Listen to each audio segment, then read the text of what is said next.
തനി നാടൻ രീതിയിലുള്ള മൈസൂർ പാക്ക് എങ്ങനെ എളുപ്പത്തിൽ തയ്യാറാക്കാമെന്ന് നോക്കാം. അതിനാവശ്യം വേണ്ട സാധനങ്ങൾ: കടലമാവ്, പഞ്ചസാര, നെയ്യ്, പാൽപ്പൊടി, ഏലക്ക, കശുവണ്ടി. സ്റ്റൗ ഓണാക്കിയ ശേഷം പാത്രം ചൂടാക്കാൻ വെച്ച് ചൂടായ പാത്രത്തിലേക്ക് 1 കപ്പ് കടലമാവ് ചേർത്ത് കൈവിടാതെ ഇളക്കുക. കടലമാവിൻ്റെ പച്ചച്ചുവ മാറാനാണ് ഇത് ചെയ്യുന്നത്. ചെറിയൊരു മണം വരുന്നത് വരെ 2-3 മിനിറ്റ് മാത്രം റോസ്റ്റ് ചെയ്താൽ മതി. മീഡിയം ഫ്ലെയിമിൽ തന്നെയാണ് ഇതെല്ലാം ചെയ്യേണ്ടത്. റോസ്റ്റ് ചെയ്ത കടലമാവ് മറ്റൊരു പാത്രത്തിലേക്ക് മാറ്റണം. ശേഷം 1.5 കപ്പ് നെയ്യ് ഉരുക്കിയെടുക്കാം. നെയ്യ് തിളയ്ക്കണ്ട, ജസ്റ്റ് ഉരുക്കിയെടുത്താൽ മതി. പിന്നീട് മറ്റൊരു ബൗളിലേക്ക് പാകപ്പെടുത്തിയ കടലമാവ് എടുത്ത ശേഷം അതിലേക്ക് പാൽപ്പൊടിയും ഏലക്ക, കശുവണ്ടി പൊടിച്ചതും ചേർത്ത് കൊടുക്കാം.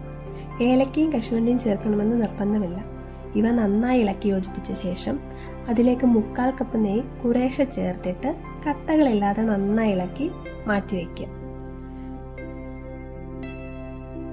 ഇനി ഒരു പാത്രത്തിലേക്ക് 1/2 കപ്പ് വെള്ളവും 1 കപ്പ് പഞ്ചസാരയും ഇട്ടതിന് ശേഷം മീഡിയം ഫ്ലെയിമിൽ ഒരു നൂൽ പരുവമാകുന്നത് വരെ ഇതിലേക്ക് ഒരല്പം ഉപ്പും കുറച്ച് മഞ്ഞൾപ്പൊടിയും ചേർത്ത് കൊടുക്കാം. ശേഷം തയ്യാറാക്കി വെച്ച കടലമാവ് മിക്സ് ഒഴിച്ചു കൊടുത്ത് കൈവിടാതെ 2-2.5 മിനിറ്റ് നേരം നന്നായി ഇളക്കി കൊടുക്കുക. കുറുകാൻ തുടങ്ങുമ്പോൾ തന്നെ ബാക്കി വെച്ചിരുന്ന 1/4 കപ്പ് നെയ്യിൽ 1/4 കപ്പ് നെയ്യ് ഒഴിച്ച് നെയ്യ് കടലമാവ് അബ്സോർബ് ചെയ്യുന്നത് വരെ മാത്രം ഇളക്കി പിന്നീട് വീണ്ടും 1/4 കപ്പ് നെയ്യ് വീണ്ടും ഒഴിച്ച് ഇതേ പ്രവൃത്തി തന്നെ ആരംഭിക്കുക.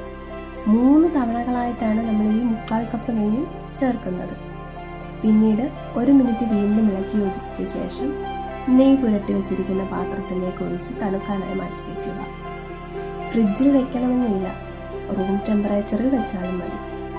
ഇത് പൂർണ്ണമായും സെറ്റാവുന്നതിന് മുന്നേ കുറച്ചൊക്കെ മുറിച്ച് വെക്കുകയാണെന്നുണ്ടെങ്കിൽ നല്ലൊരു ഷേപ്പോടുകൂടി തന്നെ നമുക്ക് കട്ട് ചെയ്തെടുക്കാൻ കഴിയും.